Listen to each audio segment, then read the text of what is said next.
So I was asked to look into why this hurt trigger doesn't actually, instantly kill you when you do the jump bug. And basically, it all has to do from when this trigger turns from off to on. That will mean that you can do the jump bug. It'll give you half a second to do it.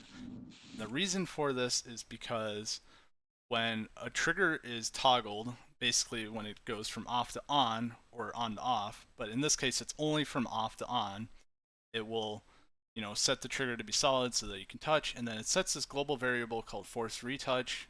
It'll iterate it by one, and basically all you need to know is that every frame that the game's unpaused, it'll run this SV physics function, which will iterate through all these entities, through every entity in the game. And we'll call this SV physics entity, which a physics entity is just like monster, a player, a pushable, stuff like you can interact with, like a door, stuff like that. Um, Normally, this function is just going through seeing how everything's supposed to move, but importantly, right here, this is the global variable I just talked about, force retouch. If it's not zero, then it will call this SV link edict function, which just this function I think just builds an area around the player. This is kind of like stuff, or not around the player, around the entity that is getting called on it.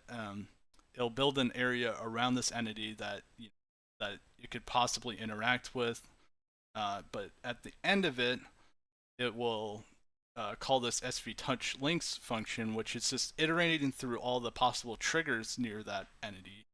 And if the trigger, is valid, if it's solid, if it's enabled, and if they're actually touching each other, just not near each other, then it'll eventually call this touch function. And this touch function, or specifically in our case, is this hurt touch function, which is what actually does damage to you when you're touching the trigger. Uh, and so like here, down here, you can see if it's like one of those healing pools in Zen, then it'll heal you. If you not, then it'll do damage to you. And once it hits you, right, it'll iterate this saying, okay, we're not going to hit you for another half second. And basically that half second comes in here. If it's been too soon, because you're touching, like the player can be touching like every frame, right? So it's not going to do damage each frame. So if it's too early, then it'll just kick itself out and return back. Now, the thing, so I mentioned that, it'll enable this force retouch. It'll basically go through every entity of the game, door, player, monster. It'll check if it's touching a trigger, and if it is, then it'll hit the touch function.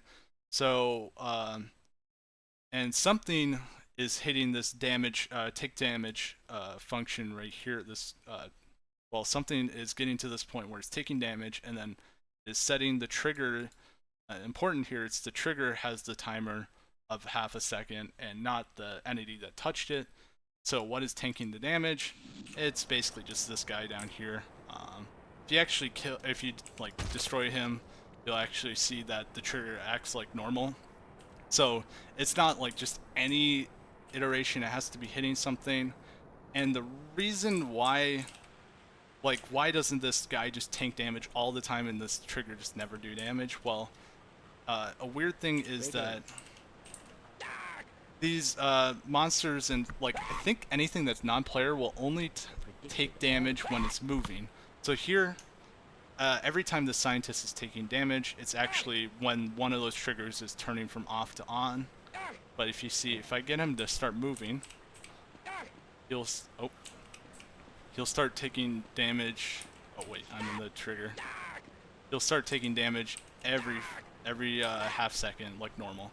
But if he's standing still, he'll just seemingly not take damage. And that's just because the game just doesn't want to trigger triggers when a non-player thing is just standing still in it.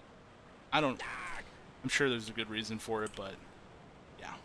So basically, all in all, the reason this happens is because these triggers are turning from off to on, and that will cause that dead grunt's body that was, sitting right here in the hurt trigger. It'll cause that to take damage from this hurt trigger, which then sets this trigger's timer. It's, recently hit something, so it'll wait half a second to hit something again. So that will give us time to hit the jump bug and get through the door. So that's basically what's happening. And also an interesting thing I noticed just in general when testing this is that this is the last map, healing pool in Zen, or like one of those Zen healing pools.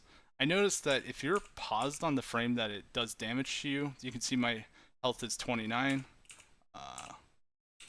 It'll just hit you every frame of the pause, which I thought was kind of interesting. In the case of, when it does damage to you, it could do, it'll just do the damage every single frame. So that might be useful. This other force retouch thing might be useful. The only time that I saw in the SDK that this force retouch variable is iterated is also in the tentacle animation event. So if there's some use to it, I don't know. But all in all, it's just the toggle use the game just wants to see if a trigger is, I guess it wants to see if the recently turned on trigger is touching something. But I don't. It's kind of a weird thing that instead of just checking the trigger that was turned on, it'll actually just touch, or it'll just test every trigger in the game. So yeah, that's basically a quick rundown of what's happening.